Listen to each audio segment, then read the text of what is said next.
Hello everyone, welcome to my channel Rishu's kitchen and health. అందరూ ఎలా ఉన్నారండి? బాగున్నారా?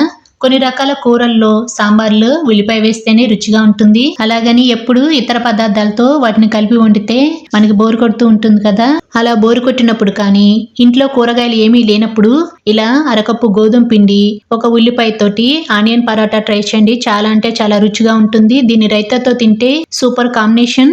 ముందుగా ఒక గిన్నెలోకి అరకప్పు గోధుమ పిండి, రుచికి సరిపడినంత ఉప్పు, 1 టీ స్పూన్ ఆయిల్ వేసుకొని ఈ ఉప్పు ఆయిల్ మొత్తం గోధుమ పిండిలో కలిసిపోయే విధంగా 4-5 సార్లు బాగా కలుపుకోవాలి. ఇలా కలుపుకుంటే పరాటాలు సాఫ్ట్ గా వస్తాయండి. ఒకేసారి నీళ్లు పోయకుండా కొద్ది కొద్దిగా నీళ్లు చల్లుకుంటూ ఒక 10 నిమిషాల పాటు ఈ పిండిని బాగా కలుపుకొని మూత పెట్టుకొని ఒక 15 నిమిషాల పాటు ఈ పిండికి రెస్ట్ ఇవ్వాలి. ఇప్పుడు స్టఫింగ్ కోసం ఒక గిన్నెలోకి మధ్యస్థంగా కట్ చేసుకున్న ఉల్లిపాయ ముక్కలు 1 కప్పు, సన్నగా తరిగిన 2 పచ్చిమిర్చి, కొత్తిమీర తరుగు 2 టేబుల్ స్పూన్లు, కసూరి మేతి 1 టేబుల్ స్పూన్, కచ్చాబచ్చాగా దంచుకున్న అల్లం వెల్లుల్లి paste 1 tablespoon, 1 teaspoon కారం, 1/2 టీ స్పూన్ జీలకర్ర పొడి, 1 టీ స్పూన్ ధనియాల పొడి, రుచికి సరిపడినంత ఉప్పు, 1/2 టీ స్పూన్ గరం మసాలా వేసుకొని ఈ ఉల్లిపాయ ముక్కల్లో ఈ మసాలా అంతా పట్టే విధంగా బాగా కలుపుకొని ఈ మిశ్రమాన్ని పక్కన పెట్టుకోవాలి. ఇప్పుడు మనం 15 నిమిషాల క్రితం నానబెట్టుకున్న గోధుమ పిండిని చెక్ చేసుకుందాం.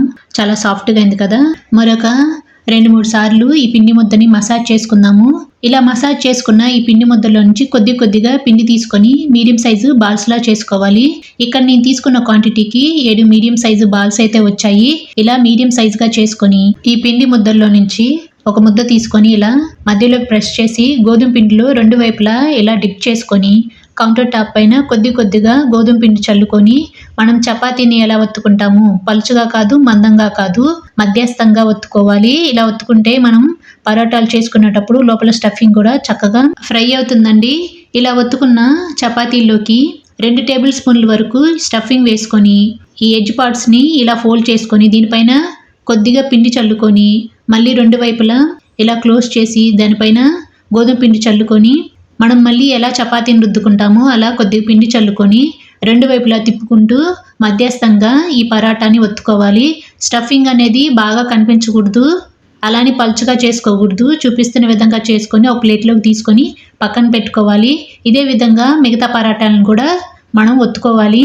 మనం పరాటాలు చేసుకునేటప్పుడు కొంచెం పిండిని మందంగానే ఒత్తుకోవాలండి. మరీ పలుచగా ఒత్తుకుంటే అవి మాడిపోయే ఛాన్స్ ఉంటుంది. స్టఫింగ్ కూడా మాడిపోతుంది, బయటకు వస్తుంది.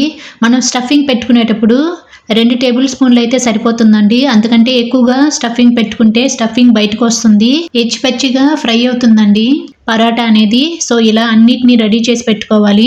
మీరు కనుక మా ఛానల్ని ఫస్ట్ టైం చూస్తున్నట్లయితే please subscribe my channel and మీ వంతు సపోర్ట్ని మన ఛానల్కి తప్పకుండా ఇవ్వండి. స్టవ్ వెలిగించుకొని పెనం పెట్టుకొని పెనం వేడెక్కిన తర్వాత 1 టీ స్పూన్ నెయ్యి వేసుకొని నెయ్యిని కరిగించుకోవాలి. ఇలా కరిగించుకున్న నెయ్యి పైన మనం రెడీ చేసుకున్న పరాటా వేసుకొని ఫ్లేమ్ని మీడియంలో పెట్టుకొని 2 వైపులా మంచి గోల్డెన్ బ్రౌన్ కలర్ వచ్చేంత వరకు కాల్చుకొని ఒక ప్లేట్లోకి తీసుకోవాలి. సెకండ్ బ్యాచ్ వేసే ముందు పెనంగానే నల్లగా మారినట్లయితే క్లాత్తో కానీ టిష్యూ పేపర్తో కానీ క్లీన్ చేసుకొని పరాటాలను కాల్చుకుంటే పరాటాలు చక్కగా వస్తాయండి. ఇదే విధంగా మిగతా పరాటాలన్నింటినీ చేసుకొని ఒక సర్వింగ్ ప్లేట్లోకి తీసుకొని మనకు నచ్చిన రైతాతో కానీ క్యాలీఫ్లవర్ ఎగ్ కర్రీతో తింటే అద్భుతంగా ఉంటుందండి టేస్ట్. మీరు కూడా తప్పకుండా ట్రై చేయండి. క్యాలీఫ్లవర్ ఎగ్ కర్రీ లింక్ నేను ఐకార్డ్స్లో వదిలేస్తాను, తప్పకుండా ట్రై చేయండి. మా వీడియో కనుక మీకు నచ్చినట్లయితే ఇలా చూసి ఎలా వెళ్లే ముందు ఒక లైక్ చేయండి. మీ ఫ్రెండ్స్కి రిలేటివ్స్కి షేర్ చేయండి, కామెంట్ చేయండి, సబ్స్క్రైబ్ చేసుకోవడం మాత్రం మర్చిపోకండి. Thanks for watching.